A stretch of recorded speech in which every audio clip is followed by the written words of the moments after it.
Andrew McCART, IFL TV, in association with MTK Global.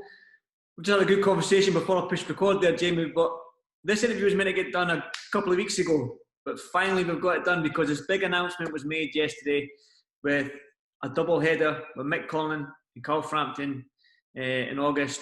Let's just start with your brother Mick. Jump straight into it. He's fighting Sofian Takuc, I believe his name was. He's fought Josh Warrington in his last fight. Will Mick use that as some sort of yardstick going into this fight and stuff like that? I think people outside will probably try to use it as a yardstick, but I don't think he will. No, it's a sole mindset that he has, that he just is trying to better himself every time. You know, he's in a different position than Josh Warrington was when he fought Takuc.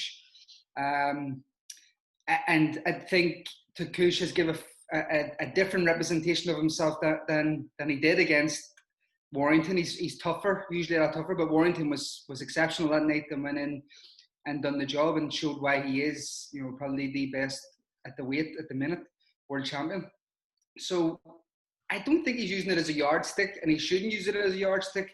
He's a different fighter completely, different style, different ethos to Warrington. So the fight will be slightly more tactical. You know, Takuc is very tough. He's been around a long time. Michael still only had 13 fights, still a baby in the game, but has got all the attributes to be, in my opinion, the best in the division. So yeah, it's something that I'm looking forward to. It's something to kind of, not to compare with Warrington, but just to compare with his previous results or previous fights. And that's kind of how Michael has to be. He can't focus on anyone else. He doesn't focus on anyone else. He doesn't compare himself to anyone else. But he is just comparing himself to get better every time. The thing as well with Michael in this situation is, like, you fought yourself, Jamie. You know what it's like when you've been in fights. I haven't. So, but I get that feeling that the crowd, when they're cheering and yelling and screaming your name and shouting every time you get a good shot, like Mick's done the Failure Festival, which was unreal. He's been in Madison Square Garden, packed that out at the theatre, the Hula Theatre. This time round, he's not going to have that crowd there. Does that crowd give you that extra 5-10% motivation and drive, not drive, I suppose, but give you that extra 10% in a fight? Do you think he'll miss that, Mick? There's probably pros and cons to it. It does, I'm sure it does, especially on the ring walk, especially when you're ready to get going, you get that extra bit of G up. You know, the adrenaline kicks a wee bit extra, but then, you know, it makes your body, your instincts to change. You know, you fight kind of with the sway of a crowd. Sometimes it does influence decision making, whereas now it can be a bit more cold, calculated, and a process where it's just basically exploring. You know, you're only, you can hear the voices from the corner, but you and yourself, your decision making is all done by you. So it's, I don't know. I don't think it will bother him too much. I don't think it'll play negatively in his behalf. But both him and Carl, it will be strange because it's been a long time since any of them have fought in front of nobody. Since their amateur days, you know, it's maybe Carl more so, maybe because he's been pro longer. But it must be a different feeling. But I want to just stick with Mick. Shakur Stevenson vacated that belt. Now, it was widely rumoured that if he did vacate that belt, Mick would get his shot. All going well against Sofian Takuc. Are you going to jump straight into that world title fight with Mick? Well, we've been speaking since the past two fights. Michael has been speaking about potentially moving down to 122. Mm-hmm. He's made 124 to the last two fights for Nick. He only said, so initially he was going to move to Super Bantam 122 in December, but it was Nikitin, and Nikitin wanted to fight at 126, and it was one that just needed to be wiped off. So he done it, but still made 124 on the morning of the fight. So it's something that we've been speaking about for a while. With discussion with Top Rank and Bob Yelling and Paco with the WBO, we're probably looking more likely.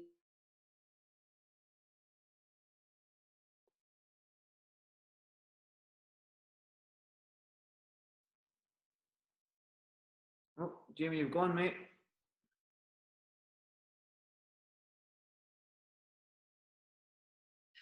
So it won't be long before he gets a shot possibly at that weight. He's once he gets this done and dusted, he'll have a look where we're going to go next. I spoke to McCART last night and possibly get him out ASAP, possibly 2 times before Christmas. Feeling in this transition to the new weight, get a good barometer of where he's at. Good testing fights, good match fights, and good ranked fights. So yeah, it's looking likely. I wouldn't like to put a 10 on it, but all being well, St. Paddy's Day would be perfect. Definitely. You're his brother. You manage him as well. You're very, very close to Mick. What's his attitude like? Is he just like, I just want that shot right now, I'll take it tomorrow? Is that his attitude going forward? He wants it yesterday. You know, yeah. He's ready to go. And where I'm kind of more like, you know, let's learn. There's still more stages to learn. There's still more things to go. Because once you get to that level, every fight's very tough. You know, you earn every paycheck the hard way. It's every fight is real testing fights, really tough fights, world level fights. But you still have learning to do to get to that stage. I believe he has all the attributes to be at that stage right now, and but we need to kind of see them play out in fights, different styles, different things to be ticked off before he's ready for that world championship. In my opinion, him and Adam more and more are singing from the same hymn sheet that it's world championship can be next. It can be next. Where they're seeing things every day. Apparently, he's looking phenomenal in sparring. More and more, he's improving. Throughout lockdown, he had a change in his mindset, even more determined, even more focused. And he trained like he was fighting, even when we had nothing in the pipeline. His weight was bang on, his determination. You know, he has this kind of drive now. He knows that he's this close away from a world title. All he has to do is this close away from the world title is just get better. And that's all he can do is get better, and it'll be her. He is ready to go in his head. Adam's saying the same thing. And it's very strange because Adam is always the one, similar to myself, kind of like pulling things back. Let's work on a wee bit more. But it was in the lead up to the field St. Paddy's Day fight. It didn't happen because of COVID. Adam had said to me, if he sees what he had seen in camp, in the ring, he will be saying it's a world title fight next. Has to be a world title fight next. So we're in the position. He's in touching distance for a world championship. It's about manoeuvring, posturing up, learning the just tidying up different wee flaws that internally we've all seen, and getting better. But he's in his head. He's world champion already. Definitely, it's a good attitude to have. Just touching on Carl. I mean, how hard was it to match Carl? I mean, he had that Jamel Herring fight. That was all planned for Belfast as well. Three-weight world champion, all this sort of stuff was in his mind. So how hard was it to sort of get a credible opponent for Carl? Even because we know where Carl is in his career. He's at that top level when all he needs to fight now is the Leo Santa Cruz's of this world, the Oscar Valdez's of this world, and stuff like that. So how hard was it to get Carl matched? Because it was becoming so difficult, he was actually saying, listen, I'll just wait out. You know, I'll just wait out to November. Whereas as a team, everyone was saying, you know, you need to kind of keep that ring rust off, get one to knock over, get one to just get out, get one to practice some stuff on. So we were looking at southpaws, we were looking at tall southpaws to mimic that will mimic Jamal Herring in certain ways, you know, different attributes that they would have that would replicate in Herring that he could work on and learn from this fight and get into the next fight. And we had one or two nailed down, but things just kept seeming to fall away. Very hard because, you know, people are saying Frampton should have fought this guy or should have fought this guy. But in hindsight, in reality, what's the point? You know, he's nailed down world championship for November against Jamal Herring. We have to act accordingly and match then to try and give him a gauge of the Jamal Herring fight to work on different things. That was what initially we were looking to do. So we're looking at tall southpaws, trying to get someone who is not on the way up or having a good career to risk their whole career against Frampton seemed to be very hard because as soon as they heard it was against Carl Frampton, they either priced himself out, and then when we actually gave a number and they matched the number, they had a different excuse.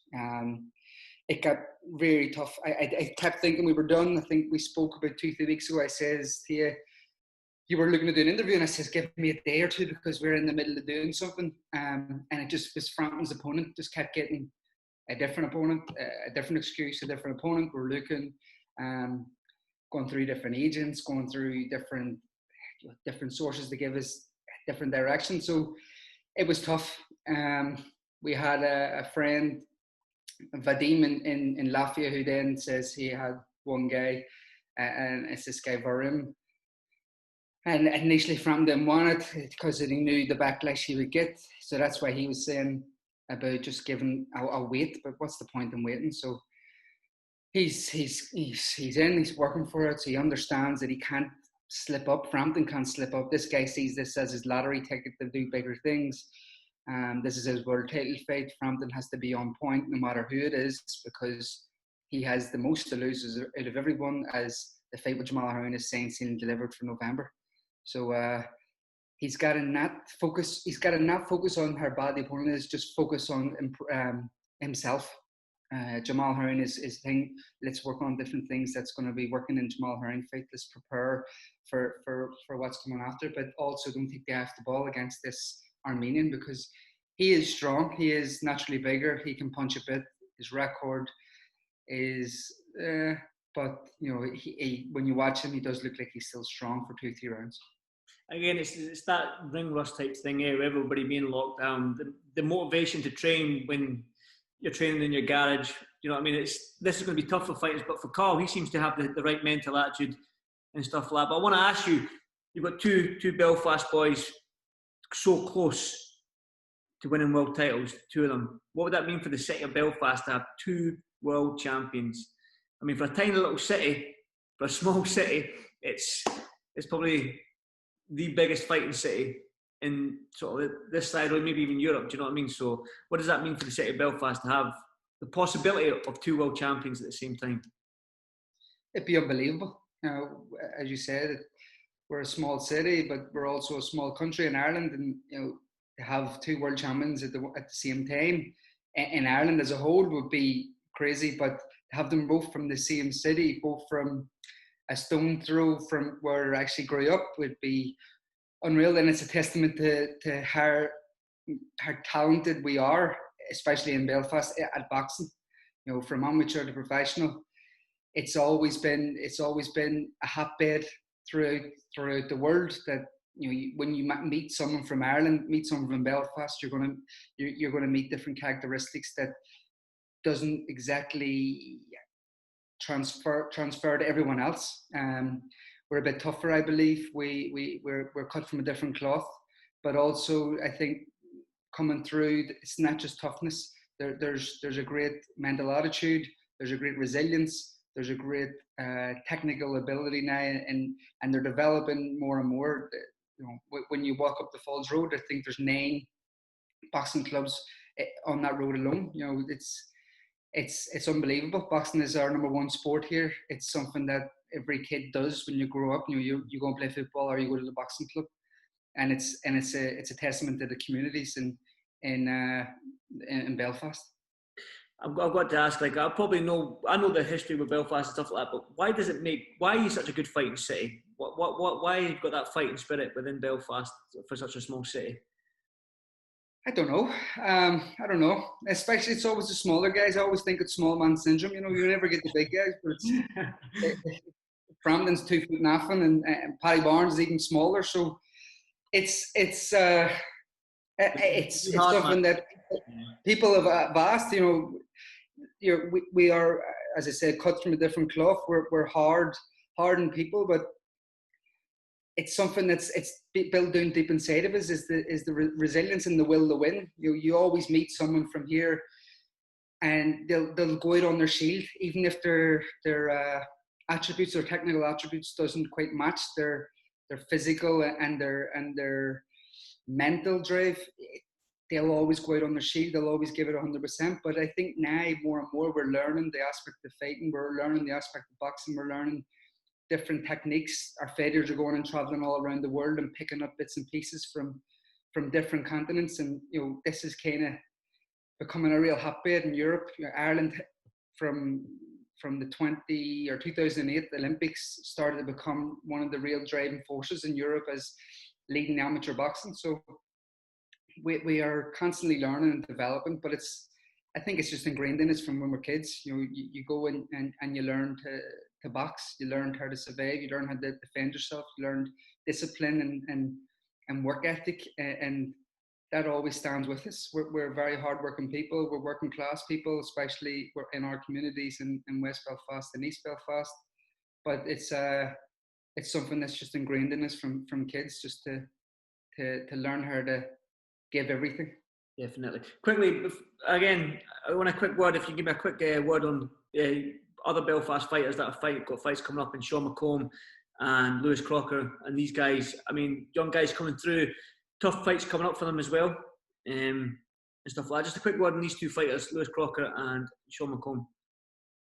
Well, I think for Crocker, especially because he hasn't really been getting exposure, this could be his big breakout night.